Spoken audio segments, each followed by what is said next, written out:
love the title of your talk, like why you can't really rent a charter. So let's jump right into it. And what do fintechs think rent a charter means, and what do you think it really means?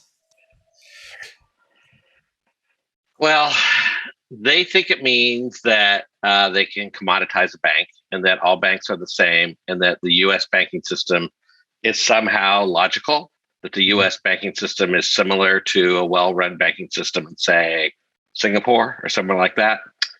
And I hate to tell everyone, it's just not the case. I've been doing this for a while now. We had one of the first API banking companies in the US back, it's like 8 years ago now.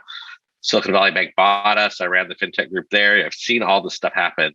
And oh my gosh, do I love the United States. We have the best economy in the world. I wish our banking system was better. I really do. So how to make it better? What would make it better? Well, I mean, that's the whole point of what Treasury Prime is doing. It's my company, right? What we are trying to do is put a layer, a modern layer that connects the banks and their commercial clients together. Right now, that's fintechs. But, more and more we see just what we would call just a regular, well-run commercial company want to do direct integration with the banks. In the past, for a fintech, if you wanted to do something interesting, like one of the early like retail neobanks like Chime or somebody like that, or you wanted to do some sort of loan product, what you do is you do a partnership with the bank. You do a direct integration, maybe not in Chime's case, but like you do a direct integration, and that was it. And the bank was the bank, and no one cared. And then over time, what seems to have happened is that rent a charter started to mean that I can go to a third party provider, a banking as a service company, and they'll disintermediate the bank, and I won't have to worry about it anymore because that makes sense, right? That doesn't make sense in the United States. Like the compliance is too complicated. The economics are all on the bank side. I actually don't know a single fintech at scale who doesn't have a direct relationship with their bank directly. No one I know stays with the banking as a service person directly. They always do an end around. Treasury Prime's whole point is that the technology is what needs to be changed. And so that's what we do. We're a technology company. We connect all these people to banks. When they start out, pretty much a fintech will only deal with us because you're right. In the beginning, it's simple, right? For the first 6 months, year. But the ones that grow, and boy, there are a lot that are growing, right? They need the direct integration with the bank integration, and not from a technical sense, just from a business sense. They can get a better economic deal from the bank. They can get more features from the bank. They can iterate faster with the bank. It's less riskier for regulatory burden. All that's great. And the idea that you could just rent a charter and like not care and move out later, it's crazy. All your deposits are at that bank. If you want to move them, you can. It's work. That is real work to move. Yeah. Well, so how does Treasury Prime grow with your clients as they grow? Do they outgrow you and move out, or is there still you still maintain the technology layer? We always maintain the technology layer. Like for folks as they get bigger, they may or may not have a direct integration, direct relationship with the bank. It's very common though for that to happen. They'll at least have everyone has some relationship, whether it's like a direct commercial relationship or not, it depends. But they all use our technology. We're at 10 banks now, 10-ish banks, a little bit more than that actually. But and at our banks, when they say integrate directly with the bank, they mean use our technology layer. That's what they mean, right? Because we're a technology company. That's what we do. We are this rare thing that we can talk to the banks in the bank language, and we can talk to the fintechs in the fintech language and bridge the two. And on the first day, oh my gosh, is that valuable? But I can tell you after a couple of years, all people care about is that, everything keeps running. A way to think about Treasury Prime is we're the plumbers, right? We're the people in your house making sure that the plumbing is connected right and it goes out to the street and the water comes in and it's hot and everything works right. The kitchen is that's the fintech, right? That's you. That's whoever wants to do something. It's easy to imagine you can just I can go to Home Depot and just slam this in myself. It's like, maybe, but the more complicated it gets, I would tell you, hire a professional. I feel like talking to you because it's like you've seen everything in the industry already. Like nothing gets by. Well, so are there situations where the rent charter approach can be the right one? Yeah, I mean, probably not something it's kind of a backwards yes, but generally, if you look at the rented charter models today, not maybe 5 years ago, but today, uh, they're largely based upon some of these banking as a service folks. And what they'll do is they'll create a single FBO. It's just like, it seems like a good idea unless you know about banking. And they'll put all their clients in there. So that'll have, one client with 10,000 accounts, another client with 100, another client with 1,000 accounts, and they'll all be mixed in there. Mm-hmm. And the danger here is for the clients who are behaving is that when one of them misbehaves, that kind of infects the whole account structure. Mm. So, but the reverse is true. Who's it good for? It's good for people who are doing something that it's a little bit risky and they need to spread out that risk. And so they'll throw their hat into the ring with with everyone else and hope the regulators won't notice that traffic. Because if you do something sketchy in your own either core accounts or FBO accounts, it's easier for the regulators to see that. And it's kind of a backwards who's it good for, but that's who it's good for. I can tell you something that seems intuitive, and I would love this to be true. It's just not true. It's very surprising is that you'd think that the right way to do this fastest is to do a rented charter model. You go to someone who has all the things set up and just turns you on. You can be, let's say Thursday, right? You can talk to somebody on Thursday, sign something on Friday, be live on Monday. Seems easy, right? I can tell you just empirically, that's the slower way to go. Actually talking to Treasury Prime or someone like us, right, who has these relationships with the bank is way faster. Like we're just empirically faster. And it's just because of our model. I mean, we have great software and all that stuff for sure. But it seems intuitive, like, oh, if I don't have to talk to a bank or don't have a bank have to review it, then it should go faster. The bank always reviews it anyway. They just don't tell you, right? And the fact that if you want to go fast, can say, it's Thursday. Can I set up a call with the bank on Friday to get my thing expedited? 100% you can. 100%. No problem. We do it all the time. And you can be live in a couple of weeks. In reality, it's a couple of weeks. It's the fastest anyone can do it. Got it. There was a comment from the crowd, from Michael. It said that the renter charter, that term actually was a pejorative term sort of coined by the regulators 100%. Yeah. 100%. Yeah. And it's because banks in the US, especially, what are there, 10,000 deposit bearing institutions, half of them commercially chartered banks, other half credit unions, stuff like that, and a few bits and bobs here, the reserve trusts of the world, which are just a little odd little outliers. There's a lot of charters. They're all regulated. And the reason is because when we didn't do that historically, our economy crashed. We had a boom and bust cycles over and over again. So we fixed that largely by regulating the banks. Mm-hmm. And it doesn't make any sense from a safety side, from a policy side, and especially not from a regulator side to say, oh yeah, go and be a bank and we won't even care, right? Nobody wants that. So rent a charter, 100% pejorative. For a while, everyone was like, oh, I'll just rent a charter and it'll be fine. That only worked in the very beginning. It doesn't work anymore. Didn't work in the past, worked in the middle, but not now. Right. So that same Michael who mentioned that pejorative issue, he asks, what do you do that's different from setting up a sponsorship like 5 to 7 years ago? Maybe that's a good entree into let's talk specifically about Treasury Prime. Yep. Sure. Entrepreneur, I can talk about my business all day, so sure.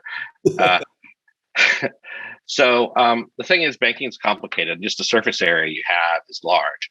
Treasury Prime, we focus mostly on the deposit side of the problem. We have a few credit things, but it's 90% of it's deposit based. So open an account, any kind of bank account, retail, commercial, trust, whatever you got. We can open all the accounts. Issue cards, ACHs, wires, bill pay. Oh my gosh, paper checks. I don't like to admit this, but we do paper checks too. It's the worst. We do all the things on the deposit side, the things that you might do if you were like, you had a commercial account at Wells or something, you had an online banking system. People use this for Treasury products too. And how is Treasury Prime different? Well, we integrate directly with the banks. We both have a technical deep integration and we have a commercial deep integration with them.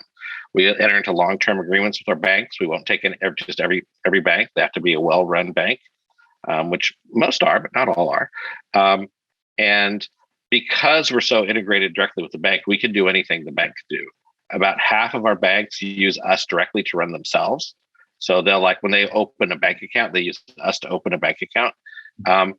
And why is Treasury Prime good here? It's because we can do anything. You want to open a bank account on the core? There's reasons to do that. Sometimes economic reasons. Sure. You want to open an FBO and have us hold the ledger? Sometimes there's economic reasons for that. Like especially for small deposit based setups where it's like you have like a retail bank, personal bank, neobank that you're making. Deposits are just hundreds of dollars. It's pretty low. You don't want to put that in a core account because it'll screw up the economics, but you can put that in an FBO account. We'll run the ledger for you and it's cheap enough. You can still build cards and bill pay and everything on top of that. So we do all that. That's kind of the Treasury Prime secret sauce is we can do anything a bank can do. And we can only do that because we spend all the time up front doing this deep integration. I can tell you people who say this is a dumb idea. It's a hard idea. It seems dumb when you're in the middle of it, but I don't think it's a dumb idea. So maybe you can give us some examples of what some of your clients are doing, some use cases. Sure. We have a ton of clients. Some of the clients are the banks themselves, for example, they use us to open accounts. Like more interesting fintechs, though, we have a lot. It just runs the gamut. One of the more interesting, like kind of more embedded one to like not to the subject here is we have a Zebo, which is a bank for landlords. And except it's not a bank for landlords. It's a SaaS program. It's a platform for landlords to run their business. If I were a landlord, what would I do? I'd have a building, I'd have renters, I do background checks, I take security deposits, rent, I'd fix the window that was broken, I'd pay my mortgage, I'd remember when someone's lease was up. Well, Zebo has an app to do all that. The bank account's attached to it. It's not a bank. It's an app that uses a bank account. This is very typical. Like everyone asks me, like, "Oh, are we done with the age of neobanks?" Because Chime or whoever seems to like run the table there. It's like we're not even close because there's so many vertical problems exist. Like we have another client who does it for plumbers. We have one who does it for gamers. We have all these ones. They're just great companies for neobanks. So that's like one kind of example, Mithya, those kind of people, really, really interesting. We have banks that have very specific markets they're going after. Like Zeta is a really good example. They are a bank for couples. So I'm married, right? I have a partner and we share expenses and we always have, right? And this is an easy way you can manage that. Zeta's like built an app just to do that. And what does Zeta need? Well, they need all the deposit operations a normal bank would do. Can we do all that? Of course we can. They need cards. They need card controls. They may or may not want to be in the off loop for the card controls. I can't actually remember if Zeta's in the loop, but they could be. And all that stuff just works on Treasury Prime, just easy. That's one side. The whole other side is we have people who are just doing like what I would call old-timey Treasury problems, except they're all for modern era. We have two clients actually who are doing the same problem, just using a different solution. Like we have this company, Mudflap, right? What do? They pay truck stops for gas for long haul truckers. You go to truck stop, you fill up. It's a lot because it's a big truck, right? And if you start to pay, just interchange that. If you have a credit card, that's real money. This is like one of the old time, like first initial closed loop card systems, right? And someone just decided, hey, I could reinvent this whole thing. And they did. And all they do is they move money around with ACH. It's a little more complicated than that, but that's it. They have a flow of funds app, treasury app. It's great. And it's a whole gamut of people just from that end to, I have a regular neobank like Zeta does. I have this embedded ones, a vertical like landlord one, or I have just someone who's like, they're powering a whole commercial industry behind the scenes, like a Mudflap. So Chris, I really appreciate what you had to say, given the fact this is the embedded conference, but about those use cases, about sort of those vertical solutions, like where do you see this playing out? Like the Chimes of the world versus, those vertical solutions that you described that are embedded deeply into software that solves a very specific problem? Yeah, it's a great question. I think the answer is different for the retail versus the commercial side. That is for the personal bank accounts versus the commercial bank accounts. On the commercial side, it does seem that banks are going to end up doing what banks are really good at. And I worked at Silicon Valley Bank for 2 years after they bought, our last company, and I ran the fintech group there. Here's what banks are actually. It's easy to make fun of banks from the outside because it sometimes seem like they're a train wreck. It's like, no, they're just good at really two things. They're great at risk management. They're really, really good at it.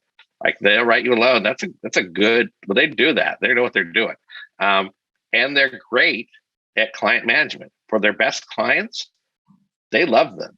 I bank at 3 banks because we're a banking company, so I have to bank all over the place. They all send me gifts. They all like call me, check in once a month. How's it going? I have a problem. They're like, no, don't worry about it. I got you. Like literally yesterday, we had a problem with our payroll because something screwed up. I called my relationship manager. They just took care of it. It was great. Banks are good at that. You know what banks are bad at? Banks are bad at products. They're really not any good at them. But I have on the commercial side, you can see there are companies like Azibo is a great example. Mudflap's another great example. Relay Payments got another great example. Who do these solutions which are embedded into a specific industry, right? That they are, and that's going to take over. Everyone's going to do that. There's no way that a regional bank or even a big bank like Citi or any of the money centers could have the focus to build an app like any of them do. On the retail side, it's harder, right? Mm-hmm. And why is it harder? Because it has to be part of your life, right? Like Zeta is a great example. Like that's the right pitch. It's for partners to manage their finances together, right? We have another client, Purpose, who's basically, it's a bank for vegans and forward-thinking people like that. It's a great product. It's going after that market. Some of these are going to work. Like the 2 I mentioned are doing great, and they're definitely going to work. A generic competitor to Chime, though, I think that day has passed. You have to have your market you're going after. It's like any startup, right? Yeah, I appreciate that. One thing you said, Chris, also you said 10 or 12 banks that you're working with on Treasury Prime platform. Yep. Can you tell us a little bit about them? I guess, do you have plans to expand that? Are these banks that are looking for new lines of business, basically to get exposure to the fintechs so that, I guess talk about the bank side of the equation. Yeah. We have new banks all the time. I think we're at about 1 a month now, like kind of that number. Mm-hmm. We're picky about the bank partners we choose because it's like getting married. It's hard to unwind all that. So on the bank side, we have tiny banks. We have I think our smallest bank is a trading bank in Chicago, Burling Bank, super small bank, family owned, great, super well run. And then on the larger side, what's a larger one like PacWest, which is a $30 billion bank in Beverly Hills. They bank people and why are they doing it? They're all doing it for the same reason. Is that the smarter, more forward-thinking leaders of these banks realize that the banking industry of the U.S. is changing, and that the banks are really the better banks are focusing on what they're good at: risk management, working with clients, which in this case is fintechs. The banks I talked to are all great at working with fintechs, and regulator management. Like they're great at that stuff, and the smart ones are saying, we're going to do that, and we're not going to try to build a new marketing campaign to reach, vegans, because someone else is better at that than we are, which is true. Purpose is way better at that. Would you invest in a undervalued bank that gets it, or have the economics get to the fintech side? Oh yeah. I don't know how the banking system is going to play out. But boy, doesn't it seem like there are too many banks? I mean, it's always seemed like there are too many banks, right? And it's like, oh, we shrink by 10% every year, or whatever. That's been going on since, interstate banking law. It still seems like way too much.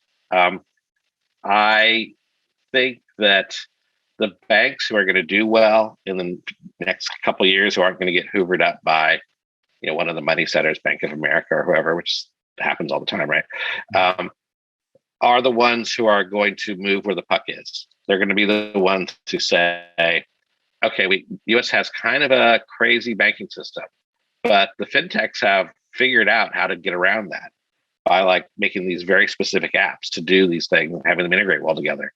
If we can power that revolution, we'll be great. these same banks, it's not a joke, used to bank the muffler shop down the street, right? That's what they used to do. Right. The fact is, the new muffler shop opening doesn't bank with them. Doesn't bank with, Main Street Bank. What they bank with, they go to Citi, or they go to Wells if they're on the West Coast, like I am. That's where they go, and that loses the deposits and the loans from the smaller places, and they need somewhere to move. And you can see like the smart banks who've already done this, like NBKC or one of these banks. They've done a great job at this, right? They're careful, they're smart, they're making a ton of money at it. Good on them. The wiser bankers look at this and go, I can see where it's going to be in 10 years, and I want to be there. I don't want to be where I am today. Well put. Michael's back with another question. About the advantage. Michael's been great. One of the best. He is great. What advantage does a fintech gain by getting a charter versus going the sponsorship route, given the high cost of regulation? Oh my gosh. Like, I can tell you, I would not do that. If you want to be a bank, just be a bank. There has to be very specific reasons to do that. We have a partner, GEICO, GIKO, GEICO Bank, who got a charter. They have kind of an interesting model that they're doing. And they did it because they have an interesting model. If I'm, let's say, one of our other clients like Brex is a client of ours. If a client like Brex wants to get a charter, it's interesting just because they might be able to, at the scale they're at, which is large, they might be able to drive down some unit costs.